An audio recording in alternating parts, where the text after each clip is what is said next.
Hola, mi nombre es Heidi Bobadilla y voy a hablarles de los sistemas sensitivos, en específico de las vías ascendentes. Voy a iniciar por una breve introducción. Para mí, que es de mis primeros acercamientos con neurociencias, fue más sencillo entenderlo desde aquí. Entonces vamos a iniciar explicando cómo está organizado el sistema nervioso. El sistema nervioso, para entenderlo mejor, está organizado desde el punto de vista de su estructura y desde el punto de vista de su funcionalidad. Si lo analizamos desde el punto de vista de su estructura, está compuesto por el sistema nervioso central y por el sistema nervioso periférico. El sistema nervioso central está compuesto por el encéfalo y médula espinal y es el centro de mando y donde se integra todo el sistema nervioso, donde se integra toda la información del sistema nervioso. El sistema nervioso periférico está formado por los nervios espinales, que en realidad son cables de comunicación que transportan impulsos desde y hacia la médula espinal. Está formado por pares craneales que transportan impulsos desde y hacia el encéfalo. Si revisamos el sistema nervioso desde su funcionalidad, que es esta parte donde nos vamos a basar, se las voy a ir explicando más a detalle. El sistema nervioso está dividido en las estructuras del sistema nervioso periférico, que son la división sensitiva o aferente y la división motora o eferente. Esta presentación se va a basar en esta parte, en la división sensitiva o aferente. Digamos, si lo pudiéramos ver en un esquema muy sencillo, ya más adelante vamos a explicar cada una de las vías aferentes. Tenemos un estímulo, el cual va a ser recibido por el receptor sensitivo. Este estímulo va a viajar por las aferencias sensitivas, se va a integrar ya sea en la corteza o en el cerebelo o en alguna otra parte del cerebro, dependiendo qué tipo de vía recorra. Va a hacer todo este recorrido del encéfalo y la médula espinal y va a terminar finalmente por las eferencias motoras. En esta presentación nos vamos a enfocar en las aferencias sensitivas. Entonces, para entrar a detalle, vamos al siguiente slide, que ya vienen a detalle lo que son las vías sensoriales mayores. La primer vía sensorial mayor es la vía de propiocepción consciente. ¿Qué nos va a decir esta vía de propiocepción consciente o cuál es su funcionalidad? Su funcionalidad son los sentidos de la posición y vibración, así como el tacto discriminativo. Estamos hablando del sistema de la columna posterior lemniscomedial y sus receptores son los mecanorreceptores cutáneos, que son los folículos pilosos y receptores de presión por tacto, y los receptores propioceptivos, que son los usos musculares, los órganos tendinosos de Golgi. Entonces, si revisamos a detalle cómo ocurre o cómo es el trayecto de la vía de propiocepción consciente, tenemos que en esta vía hay 3 neuronas. Entonces, ¿qué es lo que sucede? La primer neurona, que se localiza en el ganglio radicular y su prolongación periférica está relacionada al receptor periférico, la prolongación central entra en la médula por las raíces posteriores para situarse en el cordón posterior ipsilateral y ascender por el tracto Burdach hasta el bulbo raquídeo, donde hace sinapsis con la segunda neurona localizada en los núcleos de Burdach respectivamente o en los núcleos de Golgi. Aquí está, aquí es donde hace sinapsis la primera con la segunda neurona. ¿Qué pasa después? La segunda neurona localizada en los núcleos de Gracilis recibe la prolongación central de la primera neurona que asciende por los fascículos correspondientes. Los axones de estos núcleos, llamados fibras arciformes internas posteriores, ascienden y se cruzan formando la decusación. Aquí ocurre la decusación sensorial y del bulbo con el fin de formar el lemnisco medial. Una vez hecha la decusación se forma este lemnisco medial. Este asciende por la carlota pontina y mesencefálica hasta el núcleo ventrolateral del tálamo o porción ventral, haciendo sinapsis con la tercer neurona. La tercer neurona, que está localizada en el tálamo o porción ventral, haciendo sinapsis, está localizada en el tálamo, en el núcleo ventrolateral, asciende a la corteza formando la radiación sensitiva que utiliza el brazo posterior de la cápsula interna con el propósito de continuar hacia el giro porrolándico. Entonces, esta vía sensorial, que es la vía de propiocepción consciente, siempre va a terminar en la corteza cerebral.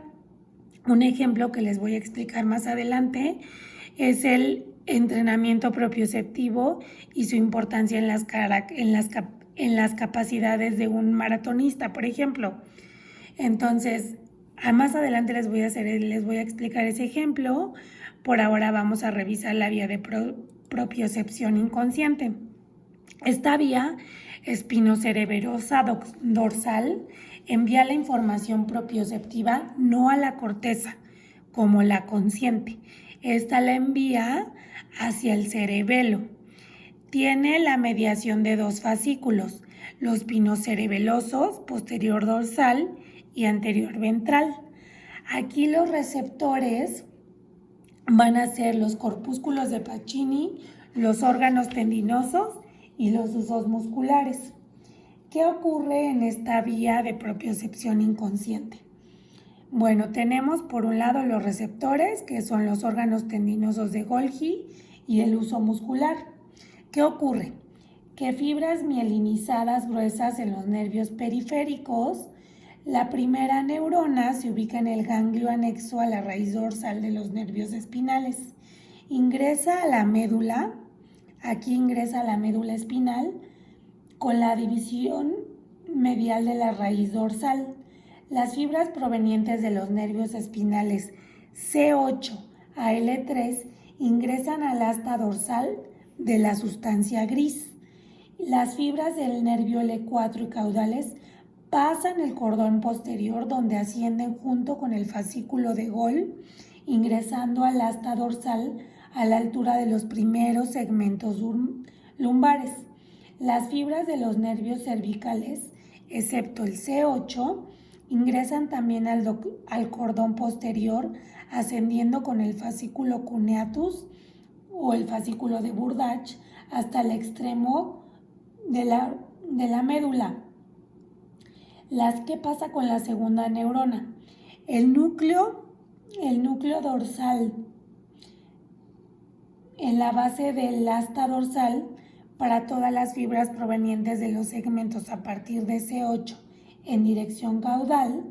Las fibras de los segmentos cervicales hacen sinapsis aquí en el núcleo cuneatus accesorio en la unión del bulbo medular.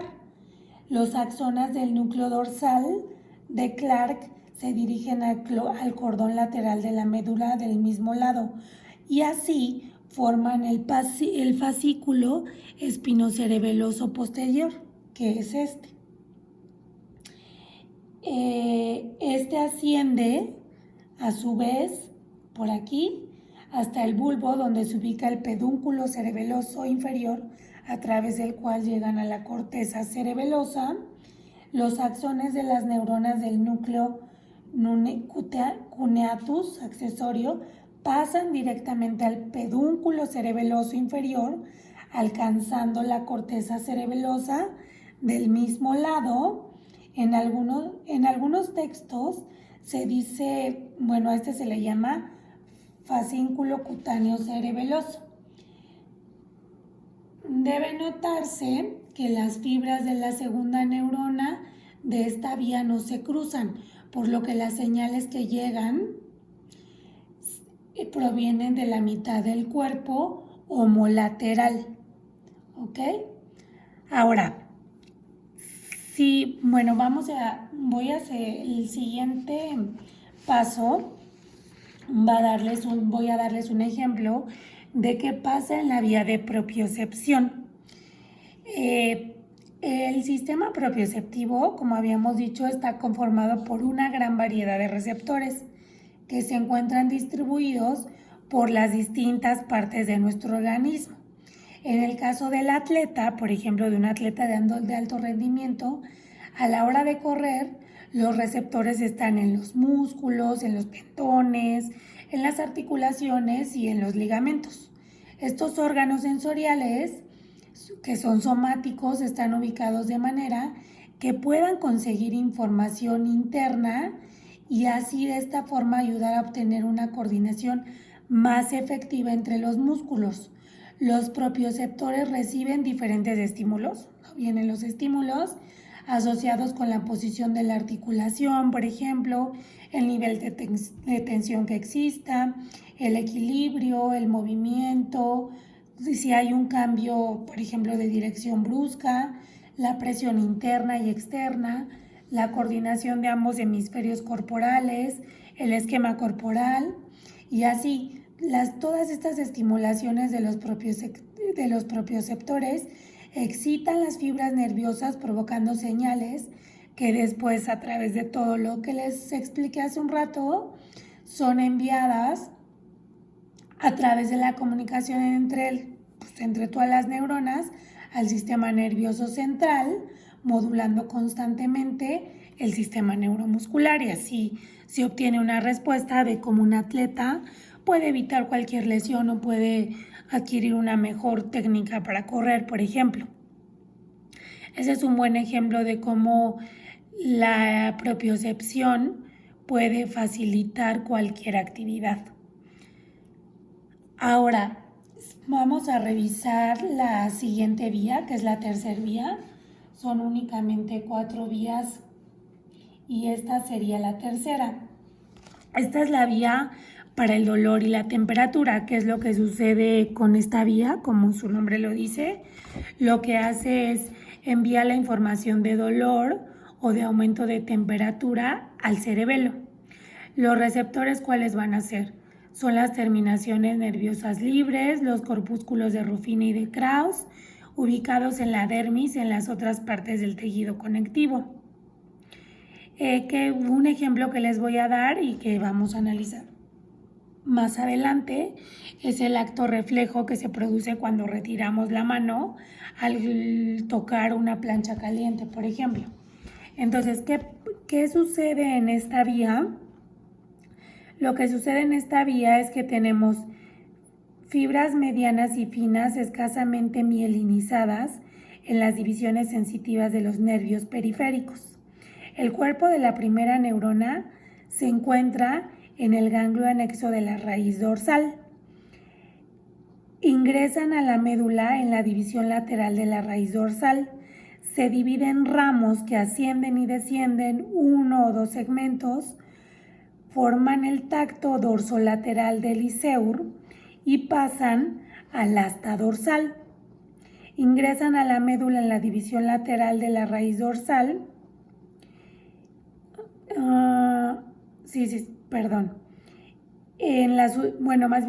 Se pasan aquí en la sustancia gelatinosa, en la lámina 2 del astra dorsal, y sus axones cruzan la línea media por la comisura anterior y alcanzan el cordón lateral, donde forman el fascículo. Aquí forman el fascículo espinocerebeloso anterior.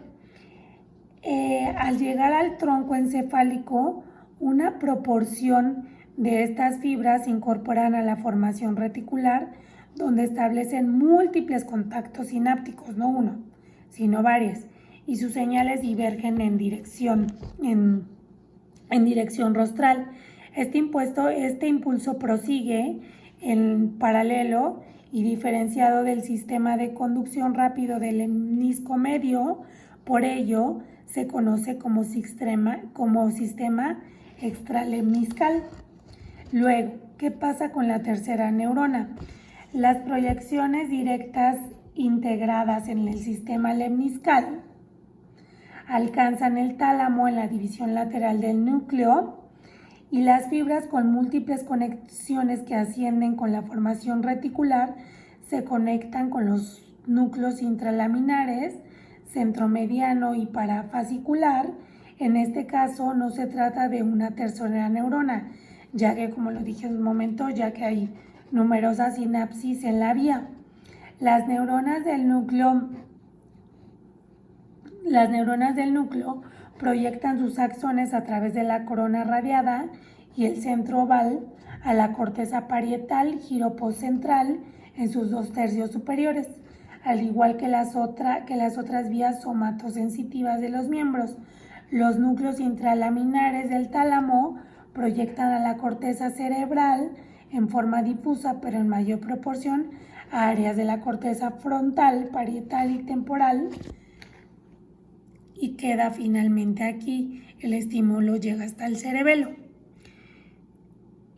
Por último, cuando hablamos de las vías trigeminales conducen al tálamo sensaciones exterioceptivas o propioceptivas de la cara, la vía espinotalámica y de la columna posterior lemniscormedial. ¿Cuáles son los receptores de esta vía trigeminal? Son las terminaciones nerviosas libres, los corpúsculos de Ruffini y de Krauss ubicados en los territorios cutáneos de la cara, la mucosa de la boca, las fosas nasales y la faringe. ¿Qué pasa cuando tenemos una sensación una sensación en la cara? Lo que sucede es lo siguiente: las terminaciones nerviosas y todos los receptores avanzan hacia las fibras escasamente mielinizadas en cada una de las divisiones del trigémino y en ramas del facial y del vago, desde el conducto auditivo externo y en ramas del glosofaringeo. La primera neurona se ubica en el ganglio trigeminal, en el geniculado y en los ganglios inferiores del glosofaringeo y del vago, según el nervio por el que obviamente transcurran. Corren de la raíz sensitiva mayor del trigémino en el nervio intermedio y en las raíces sensitivas del glosofaringeo y del vago, ingresan al tronco cerebral en los niveles correspondientes a dichos nervios y dentro del tronco adoptan una dirección descendente, formando el fascículo trigémino-espinal. ¿Qué pasa después con la segunda neurona? En el núcleo trigémino-espinal, para todos los casos, extendido desde la protuberancia hasta el extremo rostral de la médula espinal. Es importante recordar que este núcleo concentra la información dolorosa de todo el sector cefálico inervado por nervios craneanos. Sus axonas cruzan la línea media y forman una proyección ascendente.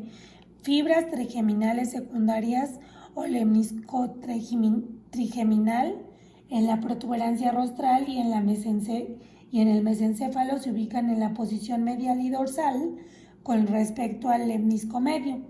Una proporción elevada de la misma ingresa a la formación reticular, ingresando el sistema extralemniscal de la misma forma que las fibras provenientes del tronco y de los medios. En la división medial del núcleo del tálamo, para las fibras directas, núcleos intralaminares del tálamo para las fibras de proyección reticular, la corteza del giroposcentral en el lóbulo parietal, en su tercio inferior, la proyección de los núcleos intralaminares es difusa, en mayor proporción a la corteza frontal, parietal y temporal.